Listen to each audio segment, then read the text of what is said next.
믿음의 주여 온전하게 하시는 이인 예수를 바라보자. 그는 그 앞에 있는 기쁨을 위하여 십자가를 참으사 부끄러움을 개의치 아니하시더니 하나님 보좌 우편에 앉으셨느니라. 사랑과 은혜가 충만하신 여호와 하나님, 감사와 찬송과 영광을 아버지 앞에 올려드립니다. 오늘도 이 거룩한 주일을 맞이하여 우리 성도들이 각 처소에서 또 비대면 눈으로 하나님 앞에 예배를 드리며 우리의 마음을, 우리의 정성을 다하여 주님 앞에 예배 드릴 수 있도록 인도하심을 감사를 드립니다.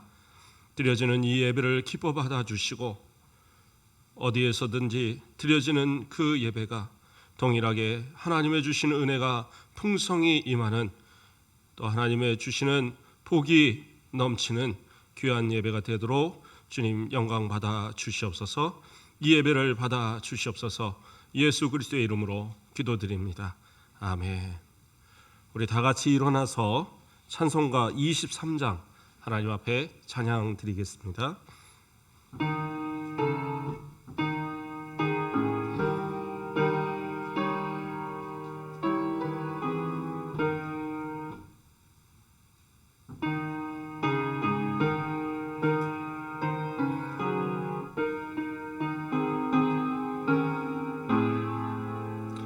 만입이 내게 있으면 그 입 다 하시고 내 구주 서시는 정을 늘 찬송하겠네. 내 은혜로신 하나님 날 도와주시고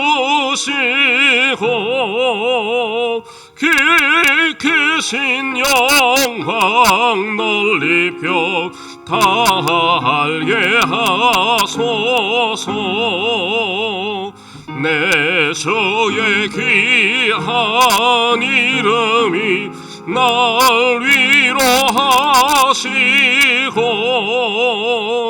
이 귀에 음악 같으니 참 희락되도다. 내 죄의 권세 깨뜨려 그 결박 부시고 이 주한 마음을 비로소 고정케 하셨네.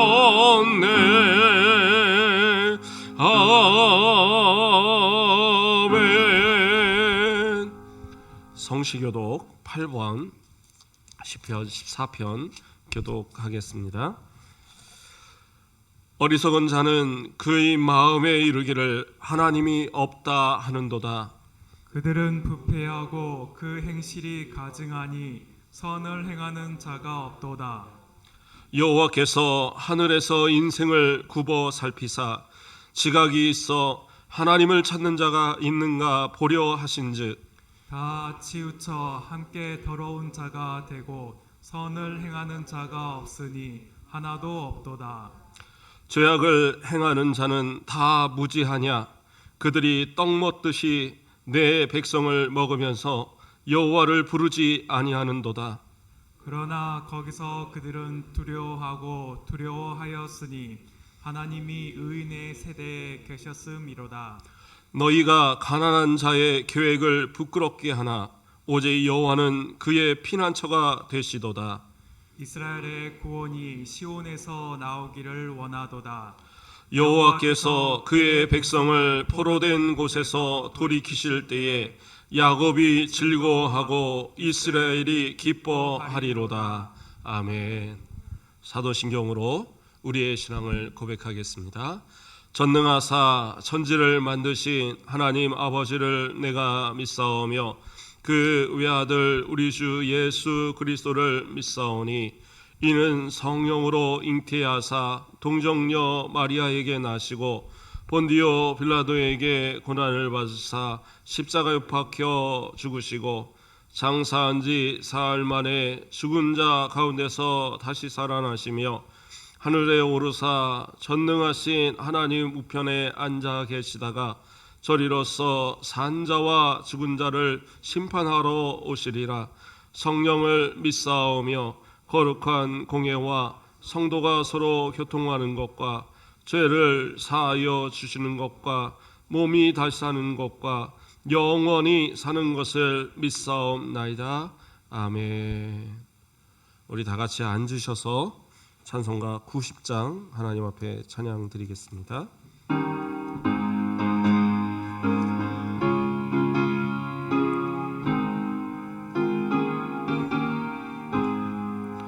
주 예수 내가 알기 전 날 먼저 사랑했네.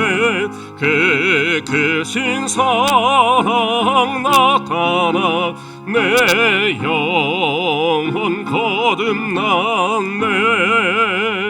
주 내 맘에 늘 계시고 나 주의 안에 있어 저 포도 비요 같으니 참 좋은 나의 친구.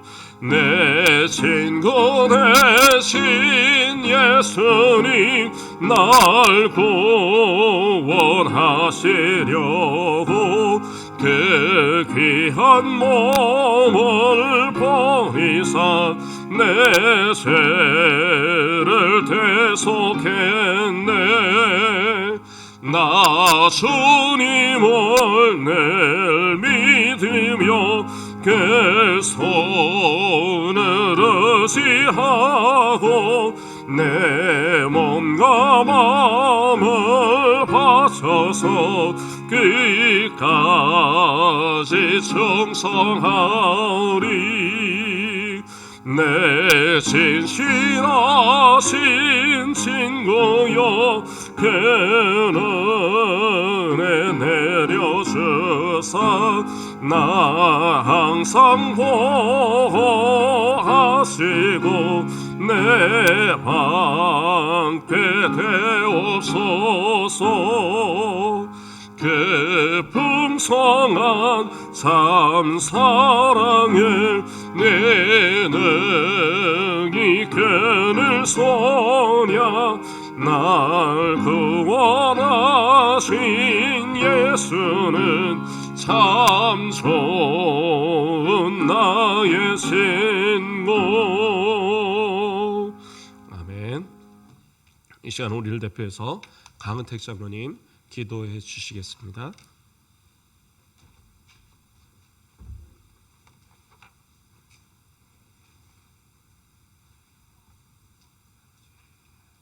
사랑과 은혜가 풍성하신 여호와 아버지 하나님, 하나님의 은혜와 사랑을 진심으로 감사하고 감사함을 드립니다. 부족하고 나약한 저희들, 우리 아버지 하나님께서 사랑하셔서 오늘도 이렇게 비대면 예배지만은 하나님께 예배로 드릴 수 있도록 영광 돌릴 수 있도록 은혜 베풀어 주심이 진심으로 감사하고 감사함을 드립니다. 많고 많은 사람들이 코로나로 또한 질병으로 세상의 어려운 환경 때문에 아버지 하나님 어려운 가운데서도 하나님께서 저희들 지극히 사랑하셔서 지켜주시고 인도하셔서 세상 가운데서 어려움 없이 잘 지낼 수 있도록 도와주시고 오늘도 귀한 예배를 하나님 앞에 드릴 수 있음을 진심으로 감사하고 감사함을 드립니다. 이렇게 귀한 하나님의 은혜와 사랑을 받고 살아온 저희들, 하지만 아버지 하나님 뜻대로 제대로 살지 못하고 내 뜻대로 내 마음대로 자영자재하면서 살지는 않았습니까? 지난 한 주간에도 이 세상을 살아가는 동안 주님의 말씀에 의한 삶을 살지 못하였음을 이 시간 고백합니다. 사랑이 많으신 아버지 하나님, 저희들을 용서해 주시고 세상의 유혹에 승리하지 못하고 무릎을 꿇었을 때가 있었음을 회개하오니 우리 모두의 심령을 주께서 흘리신 보혈의 피로 깨끗이 씻어 주시옵기를 간절히 바라옵고 원합니다. 은혜가 풍성하신 아버지 하나님, 지금 전 세계적으로 무서운 코로나 바이러스 때문에 사람들이 두려움에 떨며 질병과 싸우고 있습니다. 아버지 하나님, 우리 가곡교회 모든 성도들 불안한 마음들을 없애주시고 하나님께 더욱더 나아가 기도하게 하여 주시고 모든 성도들이 불안과 공포의 마음을 붙잡아 주시고 하루빨리 치료제가 개발되어 코로나가 종식될 수 있도록 우리 아버지 하나님 도와주시옵기를 간절히 바라옵고 원합니다. 올해도 우리 모든 성도들 또한 모든 가정들 모두가 우리 하나님의 도우시고 동행하심으로 주님의 선한 일을 행하는데 앞장서가는 그런 2021년도가 되게 하여 주시옵기를 간절히 바라옵고 원합니다. 우리 교회를 사랑하시는 아버지 하나님, 지금까지 저희 교회를 축복하여 주시고 사랑해 주셔서 진심으로 감사하고 감사함을 드립니다. 금년에도 우리 교회가 합심하여 목표와 비전을 주님 앞에 세우고 다짐하여서 모든 계획들을 튼튼히 가꾸고 발전시키는 그런 교회 되도록 우리 아버지 하나님 인도하여 주시옵기를 간절히 바라옵고 원합니다. 올해도 모든 성도들이 계획과 일정들을 주님 은혜 가운데 아름답게 이루어내는 그런 한 해가 되게 하여 주시기를 원하오며 우리 교회의 모든 부흥의 역사가 일어나서 정말로 이 올해는 이 자리를 채우고도 넘칠 수 있도록 우리 아버지 하나님 축복해 주시옵기를 간절히 바라옵고 원합니다. 또한 우리 교회 각 기관과 모든 직분을 맡은 성도들에게 우리 하나님께서 함께해 주셔서 큰 믿음 가지고 능력 있게 맡은 역할을 잘 감당할 수 있도록 은혜 베풀어 주시옵기를 간절히 바라옵고 합니다.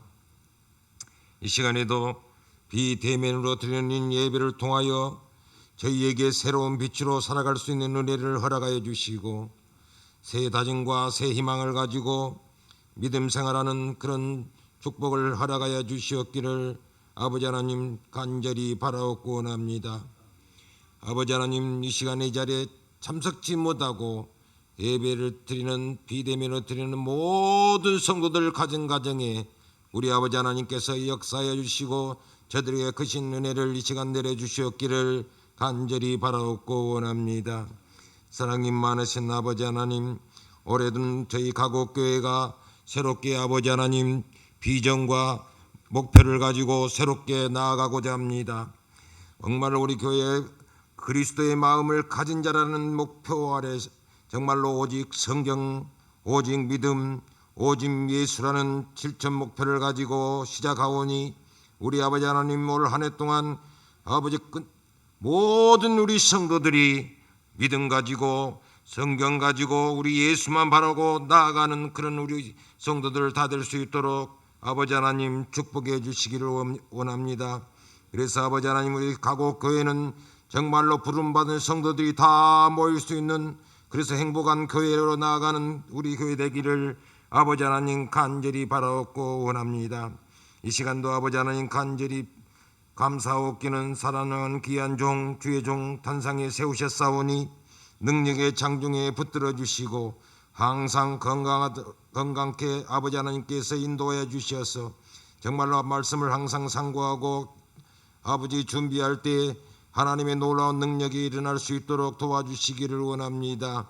이 시간에도 아버지의 말씀 들고 단상에 세우셔서 하나 살아계신 우리 하나님의 말씀을 전하실 때에 아버지 하나님 귀한 말씀 가운데 놀라운 능력이 일어날 수 있도록 우리 아버지 하나님 축복해 주시옵기를 간절히 바라옵고 원합니다.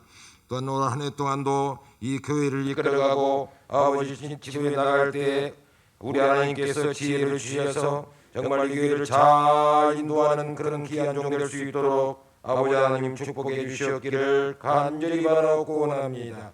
지금은 점심시간입니다. 마치는 시간까지 마귀를 쩔트 못하도록 주장해 주시고 오직 하나님 홀로 영광만 받으시옵기를 간절히 바라고 날 때 이 불충한 죄인 아무 공로 없사오나 나를 구원하여 주신 예수님의 이름으로 감사하옵고 기도드리옵나이다. 아멘.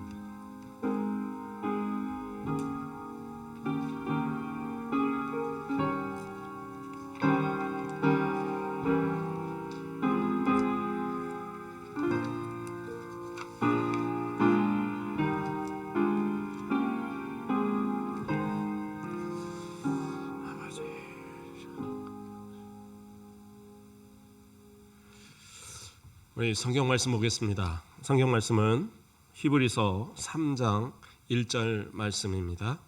히브리서 3장 1절 말씀 신약 성경 355페이지에 있습니다. 제가 봉독해 드리겠습니다. 그러므로 함께 하늘의 부르심을 받은 거룩한 형제들아, 우리가 믿는 도리의 사도이시며 제사장이신 대제사장이신 예수를 깊이 생각하라. 아멘. 오늘도 하나님의 주신 은혜가 우리 가운데 충만하길 소망합니다.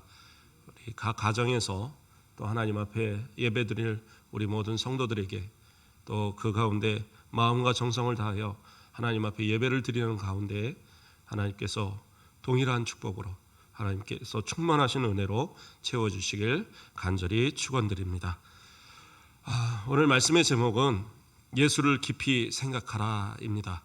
지난주에 이어서 두 번째 시간으로서 예수를 깊이 생각하라라는 제목을 가지고 함께 은혜를 받고자 합니다.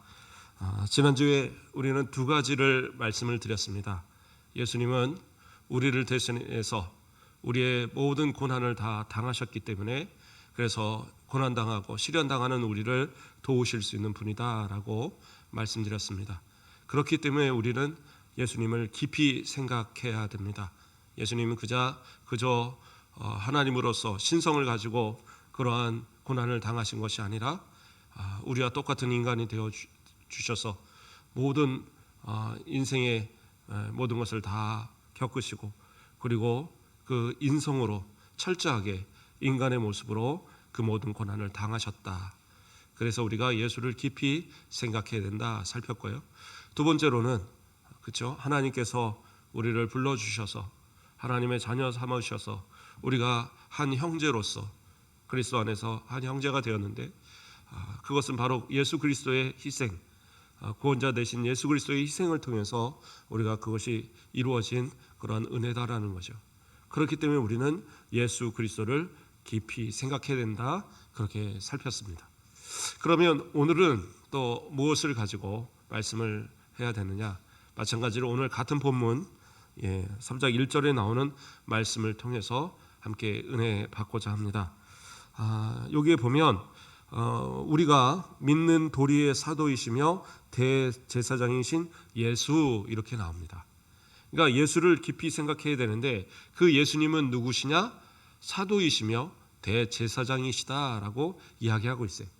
그리고 그 대제사장이시고 그 사도이신 그분은 어떠한 분이시느냐? 그 앞에서 우리가 믿는 도리에, 그러니까 우리가 믿는 도리라는 말이 대단히 중요한 말이고요.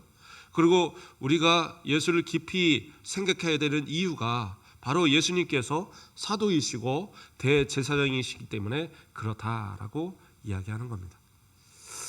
먼저는 이 도리의 사도, 믿는 도리의 사도가 믿는 도리가 무슨 의미인가라는 것을 우리가 먼저 좀 생각해 봐야 될 것 같아요. 믿는 도리라는 말은 원래 그 함께라는 말과 그 다음에 말하다는 말이 이렇게 합성된 단어입니다. 그래서 원뜻은 함께 말하다 이런 의미인데 이게 이제 합성되어져서 나타나는 말은 어떤 뜻을 갖느냐 하면 증언하다 또는 고백하다 또는 신앙 고백하다 이런 의미를 갖습니다. 그래서 여기서는 믿는 도리에 하면서 소위격으로 바뀌면서 이것은 신앙 고백을 뜻하는 거예요. 그러니까 우리가 예수 그리스도를 믿는 예수 그리스도가 하나님의 아들이시고 그가 그리스도이시고 우리의 구원자시라는 그 사실을 고백하는 것이 바로 신앙 고백이잖아요. 그 고백을 의미하는 겁니다. 그래서 믿는 도리에, 그래서 이 말을 쉽게 말하면 우리가 신앙 고백하는, 우리가 믿음으로 신앙 고백하는 그러한 사도이시며 대제사장. 그래서 우리의 신앙 고백의 대상이 누구냐? 예수 그리스도시라는 거예요. 우리의 그 신앙의 고백의 대상이 바로 예수 그리스도이신데 그 예수님이 사도이시며 대제사장이시다라고 그렇게 말씀하는 거예요. 그렇기 때문에 우리가 예수를 깊이 생각해야 된다, 그렇게 이야기하고 있어요. 그러니까 이 신앙 고백이라는 건 뭡니까? 삼위일체 하나님을 우리가 다 믿음의 고백으로 고백하지 않습니까? 좀 전에도 우리가 고백했지만 예배 때마다 사도신경 우리가 고백하는 거, 이게 그냥 아무렇게나 하는 거 아니에요. 우리 세례 받을 때에 꼭 외우는 것 중에 하나가 사도신경이잖아요. 그러면 이거를 그냥 뭐 어렵게 하려고 무슨 그 긴 문장을 외우는 것을 힘들게 하려고 이렇게 만들어 놓은 것이 아니라 이것이 바로 우리 교회가 온전히 세워지는 기본, 기초가 되는 그러한 고백이기 때문에 그래요. 이 고백이 기초가 되어서 교회가 세워지는 거예요. 만약에 이 고백이 없다면, 사도신경에 이 고백, 삼위일체 하나님을 믿는 믿음의 고백이 없다고 한다면 그건 교회가 아니에요. 만약에 저희는 하나님은 믿는데 예수님은 안 믿어요. 그렇죠? 저쪽에 안식일교라든가 저기 여호와 증인이라든가 이런 데들, 하나님, 성부 하나님을 믿는데 뭐 성자 하나님, 성령 하나님은 우리 못 믿어요. 그래서 그들은 이단이에요. 그래서 삼위일체 하나님을 고백하는 것은 상당히 중요합니다. 특히 예수 그리스도를 믿음으로 고백하는 것은 당연한 거죠. 어떻게 해요? 예수 그리스도가 하나님이시고 또한 그가 하나님의 아들로서 우리에게 인간이 되어주신 그리스도라는 사실. 그래서 베드로가 그런 고백을 했었잖아요. 마태복음 16장에 보면 그래요. 빌립보서 가이사랴에서 예수님께서 제자들에게 질문하십니다. 사람들이 나를 누구라 하더냐? 이렇게 질문할 때 제자들이 대답을 합니다. 더러는 세례 요한, 더러는 엘리야, 어떤 이는 예레미야나 선지자 중에 하나라 하더이다. 이렇게 대답을 해요. 그러니까 세상 사람들이 볼 때는 예수님은 대단한 사람이었어요. 엘리야와 같은 인물, 그렇죠? 뭐 대단한 인물, 선지자와 같은 인물, 예레미야와 같은 인물, 또는 세례 요한, 그 세례 요한이 죽고 그 사람들이 볼 때 세례 요한의 귀신이 들린 그런 세례 요한의 화신이 아니냐, 이런 식으로까지 생각을 했다라는 거예요. 그러나 예수님은 그러한 분이 아니신 거예요. 그냥 어떤 다른 사람을 대표하는, 다른 사람과 비슷한 그러한 존재가 아니에요. 그래서 예수님은 뭐라고 물어봅니까? 제자들에게 너희는 나를 누구라 하느냐.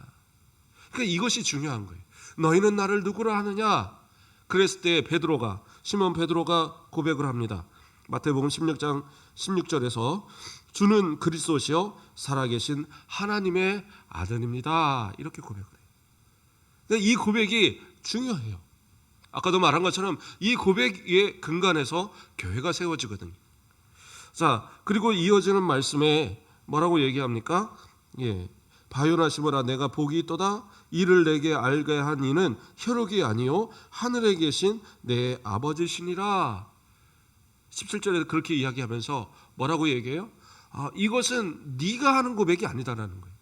너 스스로 하는 고백이 아니다. 이것은 네가 알 수 있는 게 아니야. 하나님 아버지께서 너에게 고백하도록 알게 하시는 거야 라고 얘기하고 있어요. 그러면서 이거는 베드로의 고백이라기보다는 하나님께서 그에게 믿음을 주셔서 그 믿음으로 고백하게 하시는 거예요. 그래서 또 이어서 마태복음 16장 18절에 뭐라고 합니까? 또 내가 내게 이르노니 너는 베드로라. 내가 이 반석 위에 내 교회를 세우리니 음부의 권세가 이기지 못하리라. 뭐라고 그래요? 너는 베드로라. 그래서 베드로라는 말의 뜻이 반석이란, 바위라는 뜻이거든요. 그 구약에서는 이제 개바라는 단어가 이제 그 뜻이 차용되면서 반석이라는 의미로 이렇게 오는 거예요. 자, 그러면 너는 베드로라. 내가 이 반석 위에 교회를 세우겠다. 그러니까 이 말을 뭐라고 오해를 하느냐? 천주교 같은 데서는 베드로를 교회의 머리로 삼겠다는 거구나. 그래서 베드로를 일대 교황으로 삼고, 그리고 그 이후에 나오는 구절을 이어서 천국의 열쇠를 베드로에게 주었다. 그래서 교황 무호설부터 시작해서 아주 말도 안 되는 교리들을 만들어냈어요. 그러나 이것은 문맥을 잘못 이해한, 예수님이 하신 말씀의 내용을, 성경을 잘못 이해한 그들의 무지에서 나온 겁니다. 성경을 가만히 읽어보세요. 분명하게 우리가 지금 읽었던 구절로만 봐도 뭐예요? 너희는 나를 누구로 아느냐?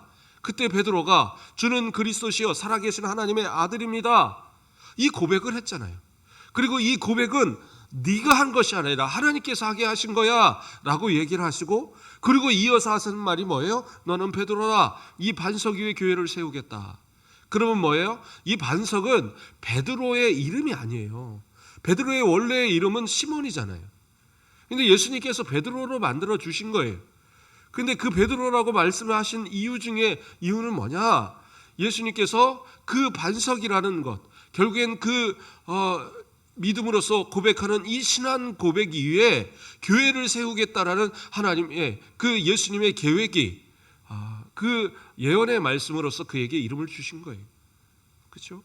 그리고 그 성취로서 그 고백 이후에 교회를 세우는 거예요.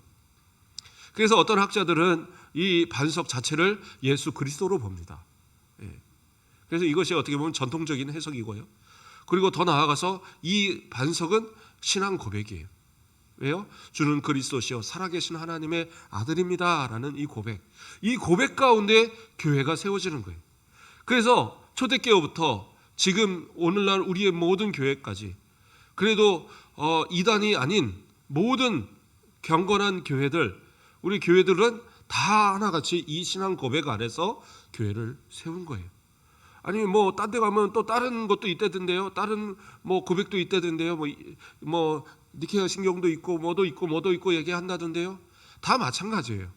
그런 신앙 고백에는 예수 그리스도가 하나님의 아들이시고 그리스도시다라는 그 고백이 들어있어요. 삼위 하나님을 믿겠다는 그런 고백이 분명하게 들어있습니다. 그래서 그 고백 이후에 교회가 세워지는 거예요. 그래서 우리가 이 신앙 고백을 하는 것은 매우 중요해요. 그러면 이 믿음의 도리는 무엇이냐? 신앙 고백이라고 그랬어요. 그래서 이 신앙 고백의 대상이 예수 그리스도이시기 때문에 우리는 어떻게 해요? 예수를 깊이 생각해야 돼요. 우리의 믿음으로서 예수 그리스도가 고백되지 않으면, 신앙의 고백이 이루어지지 않으면 그 믿음은 가짜예요. 진짜 믿음이 아닌 거예요. 그렇기 때문에 이 믿음의 고백을 우리가 온전히 마음에 가지고 진짜 예수 그리스도를 고백할 수 있는 그러한 믿음, 그러한 신앙 고백, 그러한 모습들을 항상 깊이 생각해야 되는 것이 성도들의 모습이다라고 오늘 본문은 이야기하고 있는 겁니다. 그런데 그 믿음의 대상을, 다시 그 믿음의 대상인 예수 그리스도를 두 가지 말로 수식을 합니다. 뭐예요? 사도이며 대제사장이다라고 이렇게 이야기하고 있어요. 그래서 오늘은 앞에 나오는 두 가지 중에 사도에 대해서 우리가 한번 살펴보도록 하겠습니다. 사도란 말은 어떠한 말입니까? 사도. 그렇죠? 우리가 보통은 잘 압니다. 아포스톨로스 해서 우리가 12제자를 지칭할 때, 또는 사도 바울을 지칭할 때 보냄을 받은 자라는 의미 속에서 사도란 말을 써요. 그러니까 당연히 사도는 보냄을 받은 자예요. 그런데 이 아포스톨로스라는 이 단어, 사도라는 단어를 왜 예수님께 붙이고 있느냐? 신약 성경을, 구약 성경에서는 사도란 말이 없지만 신약 성경에서 사도란 말은 예수님한테 붙인 건 이 히브리서가 유일합니다. 그리고 이 구절이 유일해요. 그러니까 왜 예수님을 사도라고 하느냐? 우리의 생각에 아니 12제자나 아니면 바울 같은 그런 사도에게 사도라는 걸 붙이는 거지, 예수님한테 붙이면 혹시 잘못된 거 아니야? 아니에요. 이 보냄을 받은 자, 누구에게 보냄을 받았어요? 12사도들은, 또 바울 사도는 예수님께 보냄을 받은 사도, 물론 하나님께서 보내신 사도지만 예수 그리스도께서 세워주신 그런 사도들이에요. 그러나 예수님은 누가 보내셨어요? 하나님께서 보내셨잖아요. 그러니까 원리상으로는 맞아요. 사도가 맞는 거예요.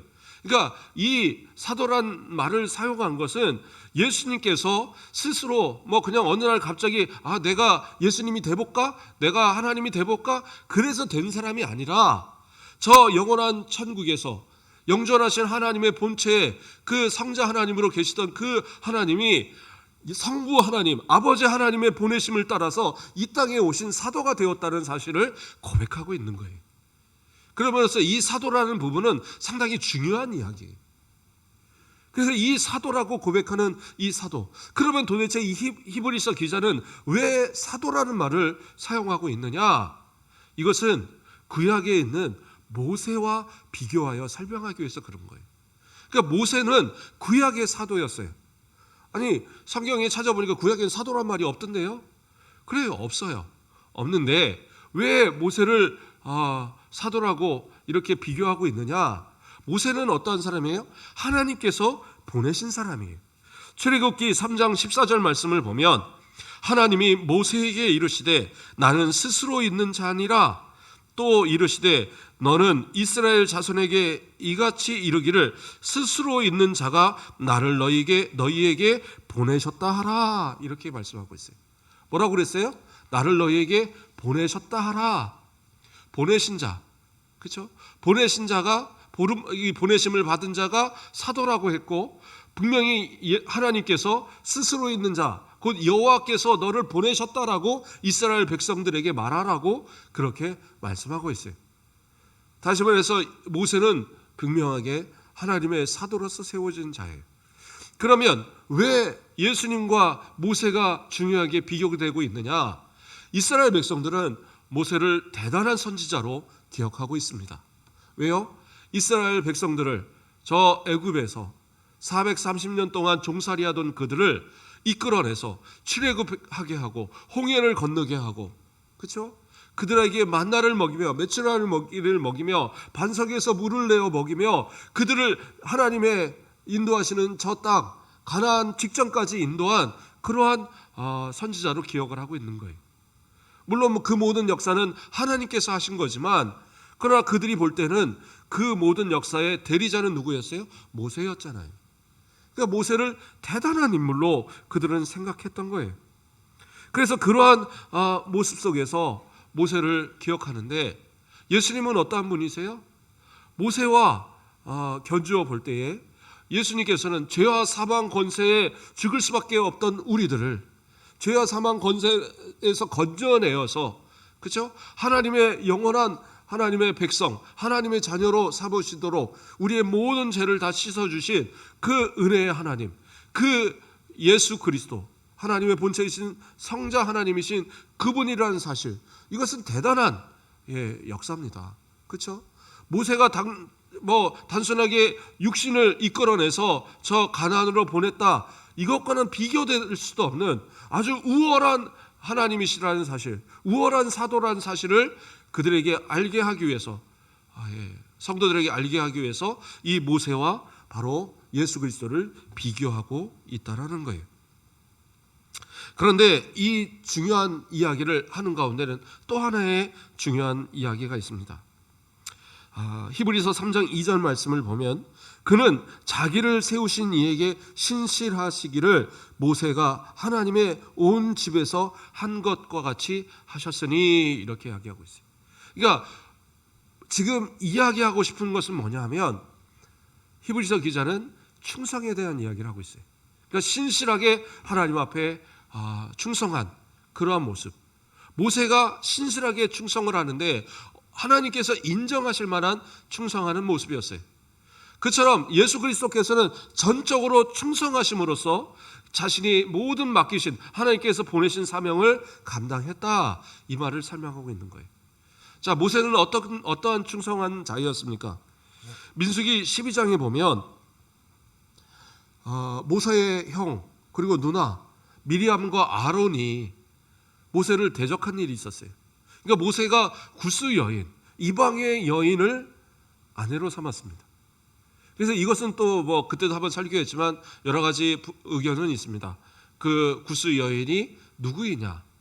그래서 미디안 지역 자체가 구스라는 지역에 이렇게 포함되는 그러한 것으로 보고, 그 모세의 부인, 원래의 부인 그 시보라가 이 구스 여인이 아닌가, 이런 주장도 있고, 때로는 시보라가 죽고 새로운 아내를 맞이할 때에 그 중다한 잡적이 함께 있던 그 60만 이 그 장정만 60만의 대민족이 출애굽할 때에 따라 나왔던 중대한 그 잡적 가운데 하나인 구스족의 여인이 아내로 되어진 거다, 이런 얘기도 있습니다. 어쨌든 구스 여인을 아내로 삼은 그 일로 인해서 상당히 질책을 합니다. 그래서 너만 선지자냐? 나도 선지자다. 너만 하나님의 말씀을 들었냐? 나도 들었다. 그러면서 막 모세를 책망할 때 하나님께서 나타나셔서 하는 얘기가 왜 모세를 이렇게 책망하느냐고 그들을 책망해요. 그러면서 그들이 하나님의 말씀을 뭐 들었다고 하고 보았다고 하지만 다 꿈이나 그런 환상 중에 말했을 뿐이지 직접 대면하여 이야기한 건 모세밖에 없다. 그런데 모세의 편을 들어요. 그러면서 하시는 얘기가 바로 민수기 12장 7절에 내 종 모세와는 그렇지 아니하니 그는 내 온 집에 충성함이라, 이렇게 이야기하고 있어요. 그래서 모세는 너희하고 다른 아주 특별하게 나에게 충성하는 신실한 종이다, 이렇게 설명하고 있어요.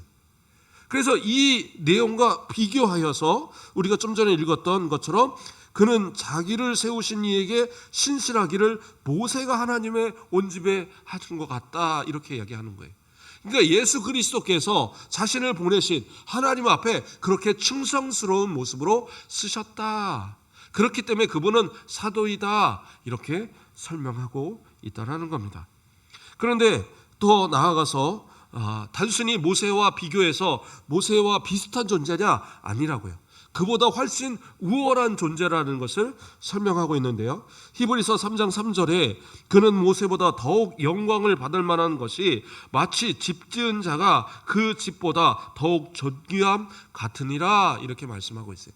이 말씀은 무슨 얘기냐? 모세는요, 그렇게 충성스러운 모습이고 정말 하나님 앞에 영광을 돌려서 큰 역사를 이룬 구약의 사도이지만, 그러나 그는 뭐예요? 넓은 의미에서 그 모든 이 교회, 과거와 현재와 미래에 있는 모든 성도들은 하나의 무형 교회라고 제가 수요일 날 웨스트민스터 신앙고백서를 설명하는 가운데 설명드린 적이 있어요. 그래서 그 교회, 무형 교회의 한 일부분일 뿐인 겁니다. 다시 말해서 이 모든 교회는 누구예요? 하나님의 집이에요. 우리도 누구예요? 하나님의 집입니다. 하나님의 집의 각각의 지체들, 머리가 되신 예수 그리스도의 각각의 지체들이잖아요. 그래서 그 집의 하나의 일부분인 존재들일 뿐이라는 거예요. 그런데 예수님은 누구예요? 이 모든 집을 지으신 분이세요. 하나님의 아들로서 집의 주인이 되시는 분이세요. 그러므로서 하나님께서 보내신 이는 누구예요? 단순히 그냥 인간이 아니라, 인간 사도가 아니라 하나님의 아들로서 그 모든 통치의 권능과 능력을 가지신, 그러한 자격을 가지신 이로서 오신 그러한 사도라는 거예요. 그러니까 비교가 될 수 있는 존재가 아니다. 그러니까 너희들이, 이스라엘 백성들이 그렇게 존경하고 그렇게 사모하고 오실 메시아의 표상으로 삼는 그 모세? 그러나 예수 그리스도에 비하면 그거는 세 발의 피해도 안 되는 거야. 딱 이렇게 표현하고 있는 거예요. 예수님은 바로 그러한 사도시다, 그렇게 또 고백하고 있다라는 거예요. 그렇기 때문에 히브리서 3장 6절에서 뭐라고 얘기해요? 그리스도는 하나님의 집을 맡은 아들로서 그와 같이 하셨으니 우리가 소망의 확신과 자랑을 끝까지 굳게 잡고 있으면 우리는 그의 집이라. 다시 말해서 우리가 그의 집이라면, 머리 대신 예수 그리스도의 지체들이라고 한다면, 그렇다면 우리는 어떻게 해야 되느냐? 예수 그리스도를 믿는 믿음 가운데 뭐예요? 확신을 가지고 자랑하는 모습으로 끝까지 살아가야 된다라고 이야기하고 있어요. 확신은 우리가 이제까지 말한 신앙 고백, 예수 그리스도는 하나님의 아들이시고 그리스도시라는 그 사실, 그것을 믿는 믿음의 확신이죠. 우리의 구원자시라는 것을 믿는 믿음의 확신이에요. 그리고 또 하나는 뭐예요? 자랑이다라는 거죠. 이건 뭡니까? 내가 믿으면 그 믿은 것을 어떻게 해요? 보여줘야 된다라는 거예요. 삶을 통해서 드러나고 예수 그리스도가 보이신 본을 따라서, 사도의 본을 따라서 우리도 그렇게 보여줄 수 있는 신앙의 모습들을 가지고 살아가야 된다. 그것이 진짜 신앙인의 모습이다라고 우리에게 이야기하는 거예요. 그러니까 우리의 지금의 삶의 모습은 어떠한 모습으로 살아가고 계십니까? 단순히 그저 과거에 옛날에는 내가 왕년에는 신앙생활 잘했는데 그때는 기도도 잘하고 그때는 예배도 잘 드리고 그때는 헌신도 많이 했고 그때는 뭐도 했고 근데 지금은 어떻게 하고 계시냐고요. 뭐라고 얘기했어요? 그냥 이것을 단순히 한 번만 하는 것이 아니라 우리 소망의 확신과 자랑을 뭐라고 그래요? 끝까지 굳게 잡고 있으면 주님 오시는 그날까지, 우리의 생명 다하는 그날까지 어떻게 해요? 끝까지 굳게 잡고 있으라고 얘기하고 있어요. 그래야지 하나님의 집이다 라고 이야기하고 있어요. 근데 왕년에 어느 때 한 번 잘했다? 그것은 의미가 없어요. 새 신자들이 와서 뭔가 좀 열심히 하려고 하면 다 옛날엔 나도 그랬어. 그렇게 할 필요 없어. 뭐 그렇게 열심히 해. 그러다가 지쳐. 그렇게 하지 마. 그냥 와서 예배 잠깐 드리고 가면 되는 거야. 이렇게 가르쳐서는 안 돼요. 신앙생활 그렇게 하는 거 아니잖아요. 저도 되게 마음이 요즘 좋지 않습니다. 새벽 예배도 그렇게 성도들이 나와서 기도하던 새벽 예배도 쉬고 수요 예배도 쉬고 주일 오후도 쉬고 오전도 이렇게 비대면으로 드리고 정말 마음이 편치는 않아요. 물론 우리 성도들도 각 가정에서 열심을 다해서 신앙생활 하리라 생각해요. 그래서 새벽에 설교하는 것과 똑같이 준비해서 똑같이 제가 계속 홈페이지에 올리고 있어요. 수요 예배 또 예배 드리는 거 똑같이 설교 준비해서 계속 또 홈페이지에 올리고 주일 오후 예배 준비해서 똑같이 또 계속 올리고 있어요. 그러면 그것을 보시면서 예배 생활을 잘하고 계시는가? 제가 그걸 믿어야 되는데 제가 얘기했죠. 홈페이지를 보면 딱 클릭하는 내용들을 다 볼 수 있어요. 누가 했는지는 모르는데 몇 명 들어왔다 갔는지를 알아요. 그러면 5명, 6명, 많으면 10명. 그럼 나머지는 어떻게 해요? 예배 안 드리고 계신 거죠. 적어도 20-30명씩 예배 드리던 그 오후 예배, 수요 예배 그런데 이제 그 인원들이 다 못하고 계신 거예요. 이게 마음이 아픈 거예요. 물론 그 가운데서 다 예배 열심히 잘 드리겠죠. 오늘 드려지는 이 예배도 방송으로 예배를 드리지만 그러나 마음 가운데서 정말로 진실한 마음으로 예배를 드리리라 믿습니다. 그런데 그 마음은 변화하면 안 되는 거잖아요. 왕년에 내가 열심히 잘했으니까 지금쯤은 그냥 대충 해도 돼. 이때 그냥 편안히 쉬지. 이런 마음 갖지 마시라고요. 하나님 앞에 어떻게 하면 더 내 신앙의 확신이 더 확신으로 나아질까? 더 믿음에 더 견고함으로 설까? 어떻게 하면 더 내가 그리스도를 자랑하는 그러한 헌신된 모습으로 내가 살아갈 것인가? 좀 그러한 마음들이 우리 가운데 끝까지 지켜지는 것, 그게 예수 그리스도를 올바로 믿는 정말 그 우리의 신앙을 고백하고 사도로 고백하는 그 예수를 깊이 아는 성도들의 모습이다라는 거예요. 저 예수님 믿어요. 저 예수님 믿지. 제가 예수님 안 믿겠습니까? 어려서부터 다 믿어왔는데요. 그런데 그래요. 성경은 분명히 믿음으로 구원받는다고 얘기해요. 그러니까 저도 우리 성도들이 다 천국 가서 우리 권사님, 우리 집사님, 우리 장로님 어디 계실까 하면 다 만나리라고 믿어요. 그런데 성경은 또 이야기합니다. 예수님 뭐라고 그래요? 마태복음 7장 21절을 보면 나더러 주여 주여 하는 자마다 다 천국에 들어갈 것이 아니요 다만 하늘에 계신 내 아버지의 뜻대로 행하는 자라야 들어가리라. 그러니까 뭐예요? 믿음은 그냥 말로만 하는 것이 아니라 믿음은 뭐예요? 아버지의 뜻대로 행하는 것이 믿음이에요. 아버지의 뜻을 안다면 우리가 지금처럼 행할 수 있느냐? 이것을 돌아보자는 거예요.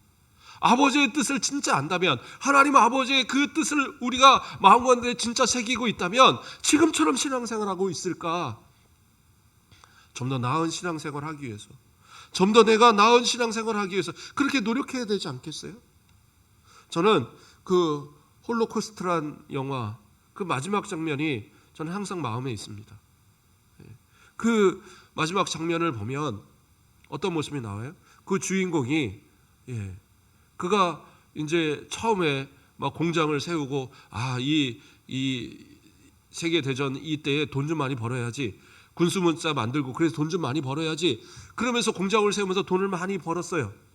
그래서 돈을 많이 벌다 보니까 생각해 보니까 사람이 더 필요한 겁니다. 그래서 하나씩 이렇게 불러 모으다 보니까 그가 누구예요? 그들이 누구예요? 유대인들이었어요. 그래서 그들이 그동안 모았던 돈들을 그들을 살리는 일에 쓰는 거예요.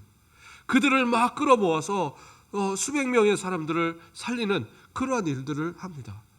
근데 마지막에 그 독일이 패망을 하면서 쫓겨나가면서 도망갈 때에 함께 도망을 가다가 그러다가 계속 같이 다니면서 위험할 수 있으니까 홀로 도망가게 이렇게 하는 거예요. 그러면서 사람들이 그 유대인들이 자신들의 뭐 금리빨 이런 거를 뽑아서 반지를 만들어주고 자신들이 쓴 증명서를 만들어주면서 혹시라도 위험에 빠지면 이거 가지고 사세요. 죽지 마세요.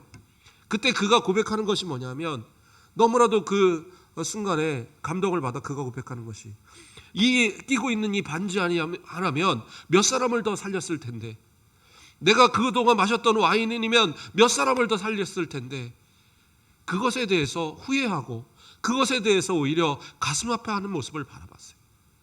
아, 이게 신앙의 모습이 아닌가.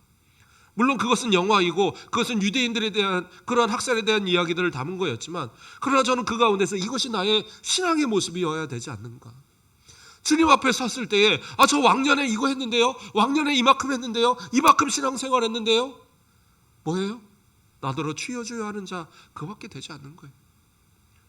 근데 주님 앞에 진짜 믿음의 사람들은 제가 뭐 한 거 있나요?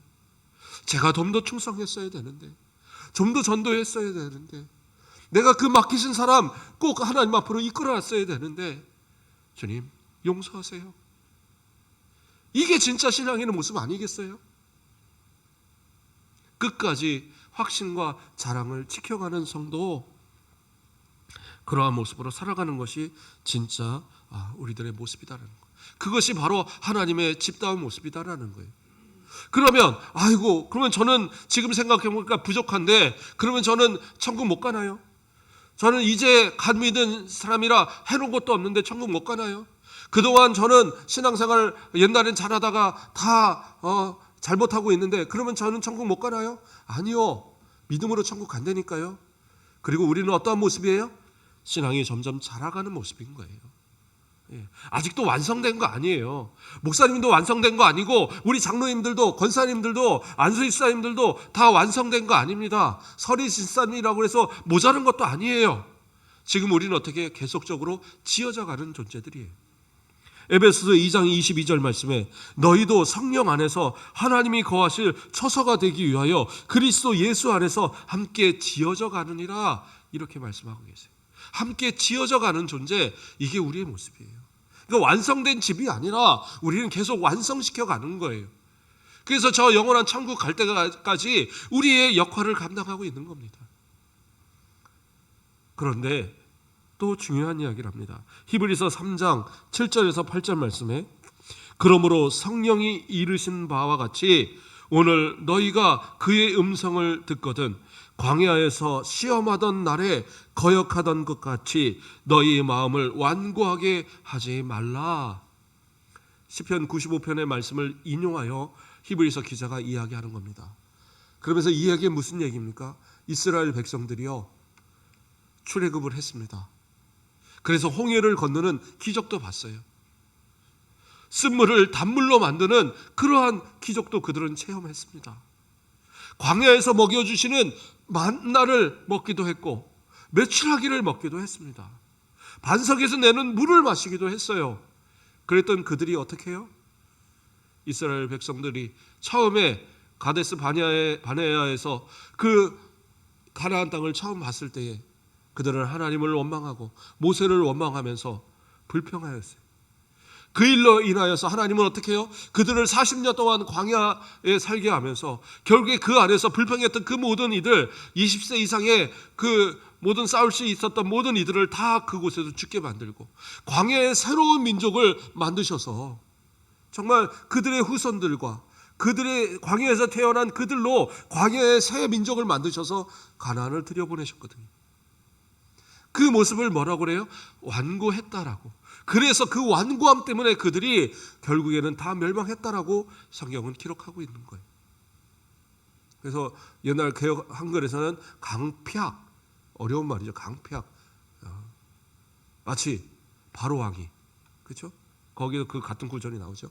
강팍했다라는 구절이, 바로 왕이 10가지 재앙을 당하는 가운데 이것이 분명히 하나님의 기적인 것을 알며도 불구하고 그 강팍해서 그것을 보고 깨닫지 못하고 끝까지 버티는, 마지막 장자의 죽음까지 당하면서 그 때에서야 이스라엘 백성들을 보내는 그러한 강팍한 마음, 완고한 마음, 하나님의 원하시는 뜻을 이해하지 못하는 그 모습, 그것이 바로 누구예요? 이 광야에서 죽어간 이스라엘 백성들의 모습이고, 지금도 많은 이들 가운데에 그러한 이들이 있다라고 히브리서 기자는 이야기하고 있는 거예요. 우리가 읽었던 처음 구절 다시 한번 봅니다. 3장 1절 말씀을 보면 뭐라고 시작을 해요? 그러므로 함께 하늘의 부르심을 받은 거룩한 형제들아, 이렇게 하고 있어요. 이 말씀을 듣는 대상은 누구였어요? 형제들아, 형제예요. 그래서 히브리서 3장 12절 말씀에도 형제들아, 너희는 삼가 혹 너희 중에 누가 믿지 아니하는 악한 마음을 품고 살아계신 하나님에게서 떨어질까 조심할 것이요.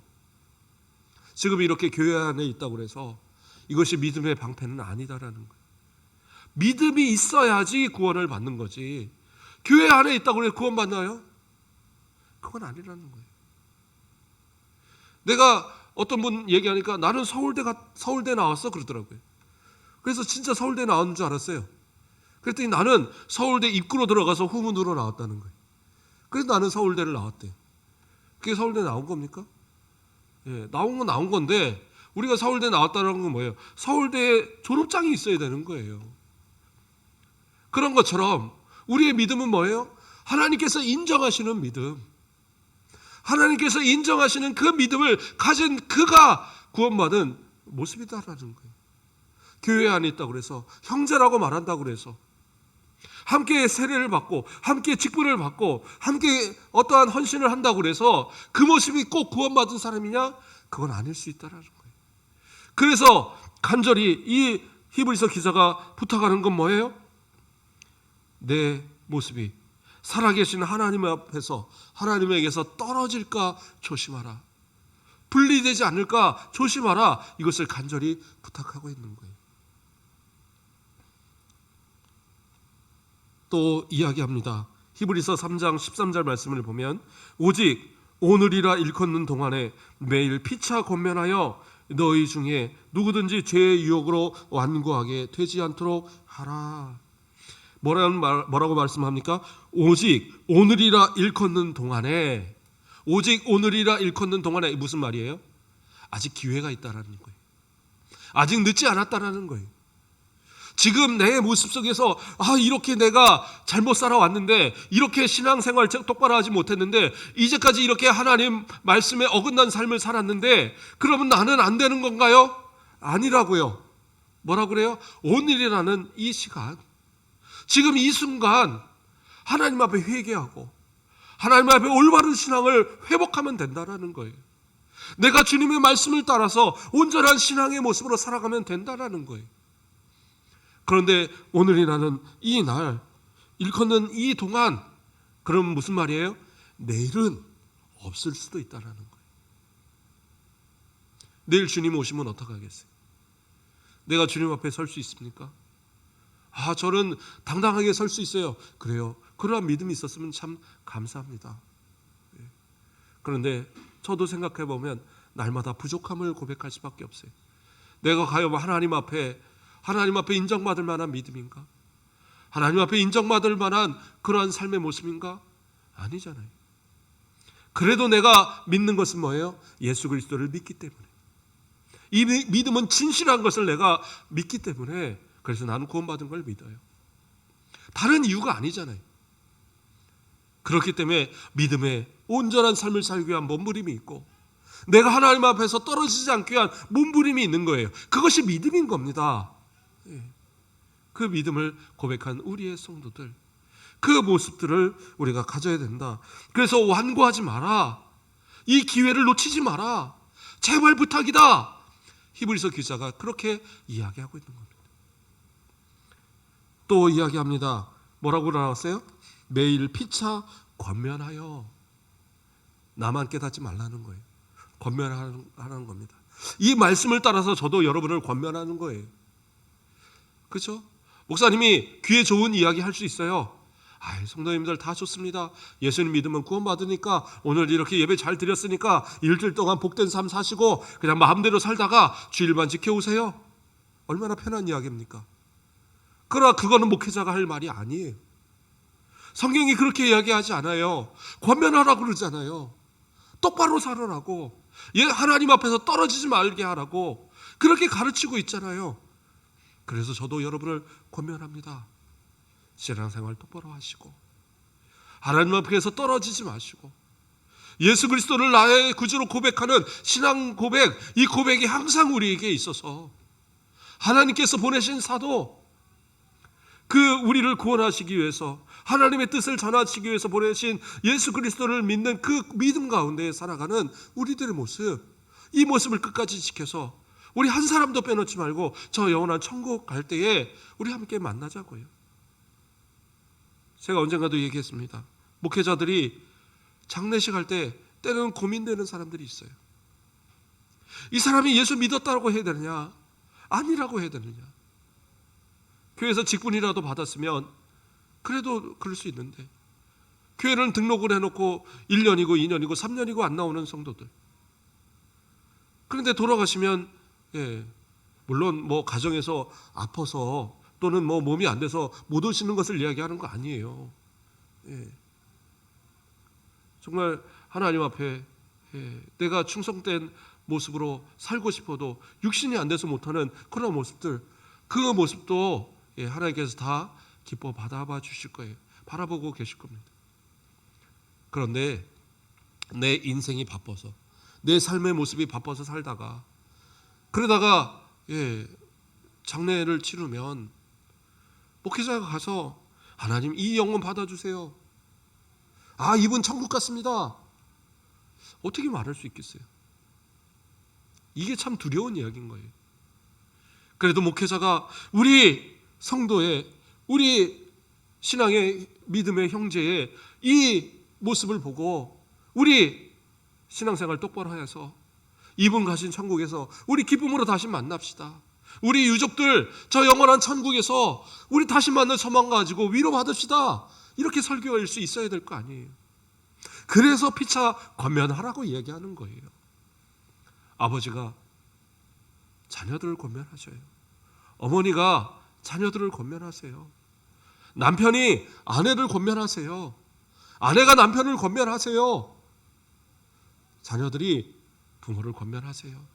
신앙생활 하셔야 된다고, 믿음생활 똑바로 해야 된다고, 이것이 살 길이라고, 이것이 하나님의 뜻이라고, 이것이 정말 하나님께서 원하시는, 우리에게 바라시는 그런 믿음의 모습이라고 가르쳐 주세요. 그렇게 해서 누구도 우리 가운데 우리가 감당해야 될 그 모든 사람들 중에 단 한 사람도 하나님 앞에서 떨어져서 저 마귀 지옥에 멸할 때 함께 멸하는 그러한 존재 없도록 그렇게 우리는 해야 된다는 거예요. 히브리서 3장 19절 말씀을 통하여서 마무리를 하고자 합니다. 이로 보건대 그들이 믿지 않음으로 능히 들어가지 못하는 것이라. 이스라엘 백성들이 광야 40년 동안 생활 가운데 다 죽어갔던 이유는 뭐예요? 그들이 완악해서, 완고해서 하나님의 그 명령, 예수 그리스도의 그 명령을 제대로 듣지 않았기 때문에 결국에는 믿음이 없어서 가나안에 들어가지 못했다는 거예요. 천국은 믿음이 없이는 못 들어가요. 믿음은 뭐라고 그랬어요? 행함이에요. 행함이 있는 믿음이 진짜 믿음이에요. 그러면 그 믿음은 어떻게 해서 우리가 갖게 됐어요?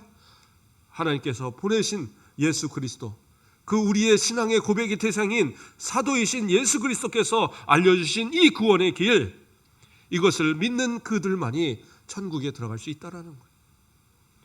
그러므로 우리는 어떻게 해요? 예수를 깊이 생각해야 돼요. 예수님이 어떠한 분이신지, 그분의 말씀이 무엇인지, 예수님을 믿는다는 것은 무엇인지, 우리가 어떻게 생활하는 것이 예수님을 믿는 믿음의 삶의 모습인가를 생각하시고 우리 저 영원한 천국을 향하여 끝까지 승리하시는 저와 여러분 되시기를 주님의 이름으로 축복합니다. 기도하겠습니다. 사랑의 하나님, 감사를 드립니다. 믿음의 도리이신 사도이신 우리 예수 그리스도를 믿음으로 고백하고 또 그 주신 말씀을 따라 순종하여 살아갈 수 있도록 인도하심을 감사를 드립니다.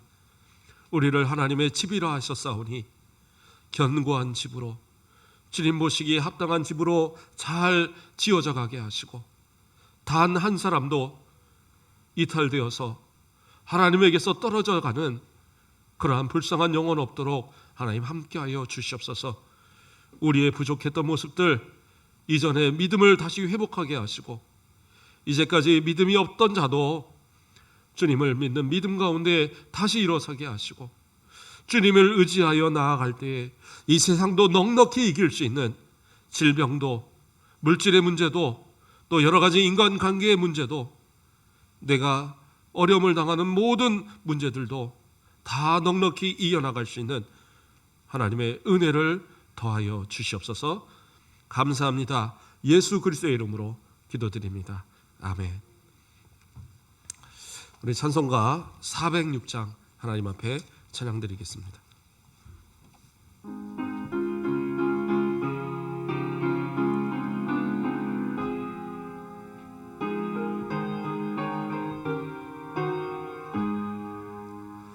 고난 내 영혼 편히 셀 곳과 풍랑이라도 안전한 폭풍까지도 다스리시니 주의 영원한 파르시에 주의 영원하신 팔 함께하사 항상 나를 붙드시니 어느 곳에 가든지 요동하지 않음은 주의 팔을 의지함이라.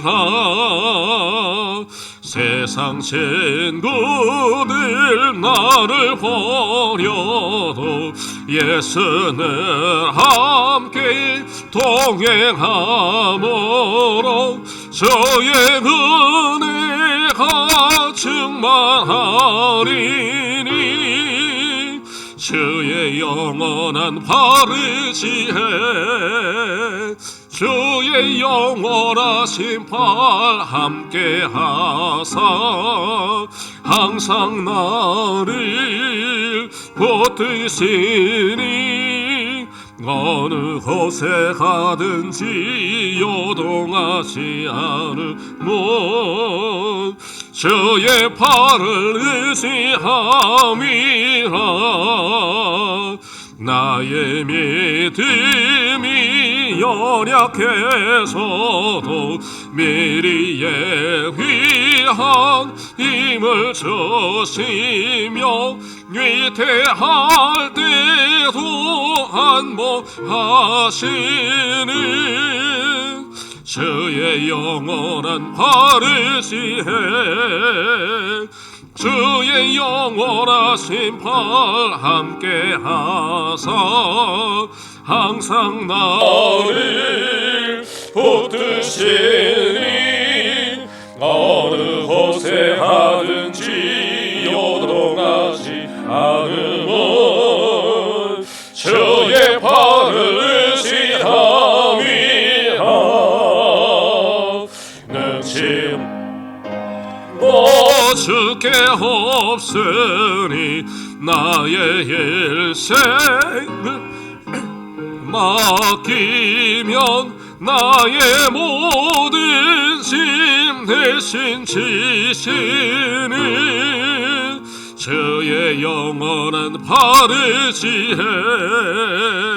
주의 영원하신 팔 함께하사 항상 나를 붙드시니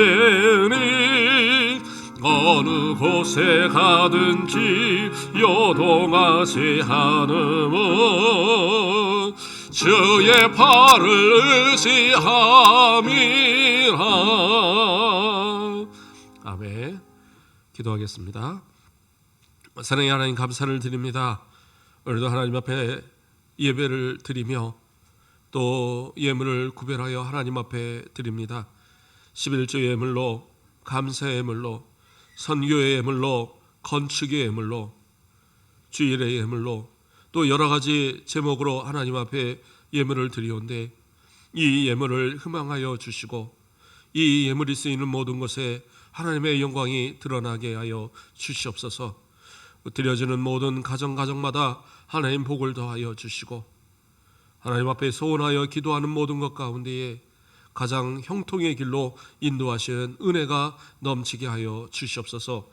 물질의 문제로 걱정하는 우리 성도들, 이 어려운 때서도 하나님의 도우심으로 이겨나가게 하시고 또한 또 살아갈 수 있는 모든 길과 새로 일할 수 있는 모든 직장과 주님 안에서 또 온전하게 누릴 수 있는 모든 이삭에게 주셨던 100배의 축복이 또 그 모든 삶 가운데 넘치도록 인도하여 주시옵소서.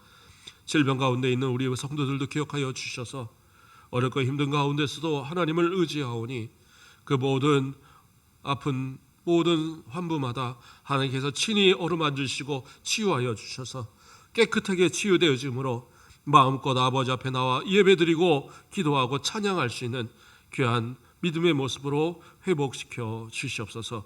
자녀들을 복되게 하시고 지혜롭게 하시며 건강하게 하시며 머리가 되고 꼬리가 되지 않는 자들 되게 하시고 믿음으로 세상 곳곳에서 하나님의 영광을 드러내는 귀한 자녀들로 서갈 수 있도록 인도하여 주시옵소서.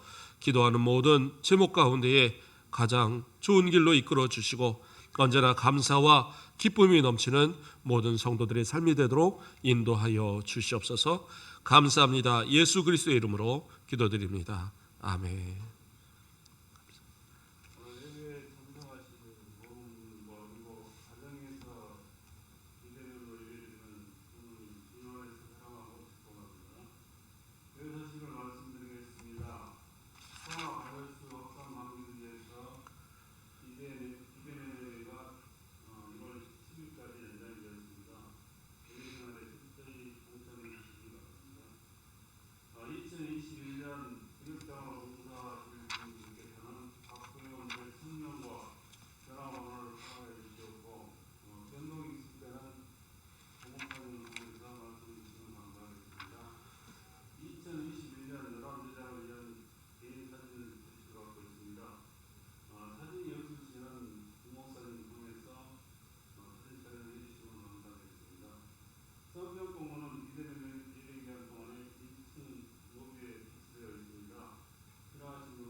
예, 감사합니다.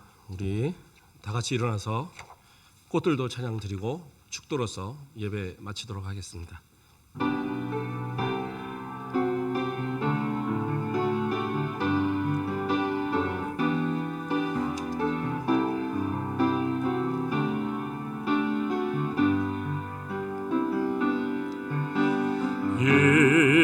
이곳에 생명샘 솟아나 눈물 골짝 지나갈 때에 모자라 열매 맺히고 웃음소리 넘쳐나리라.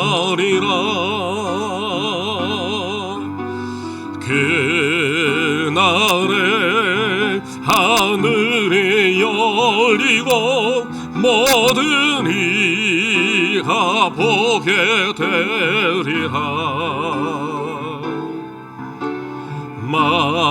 마침내 꽃들이 피고 영광의 주가 오시리라. 꽃들도 구름도 바람도 넓은 바다도 찬양하라 찬양하라 예수를 하늘을 흘리며 노래해 나의 영혼아 은혜의 주 은혜의 주 은혜의 주 꽃들도 구름도 바람도 넓은 바다도 찬양하라 찬양하라 예수를 하늘을 돌리며 노래해 나의 영혼아 은혜의 주 은혜의 주 은혜의 주 이제는 우리 주 예수 그리스도의 은혜와 주 하나님 아버지의 극신하신 사랑과 성령님의 감화 감동 위로 교통 충만하신 역사가 오늘도 믿음의 도리의 사도 되신 예수 그리스도를 깊이 생각하고자 우리의 마음 가운데 다짐하는 오직 믿음으로 하나님의 앞에서 떨어질까 조심하며 오직 믿음의 삶을 살아가기로 소망하는 우리 모든 성도들의 머리 위에 그 가정 위에 기도하는 모든 제목 위에 자녀 위에 우리의 가곡교회 위에 이제로부터 영원토록 함께 있을지어다. 아멘.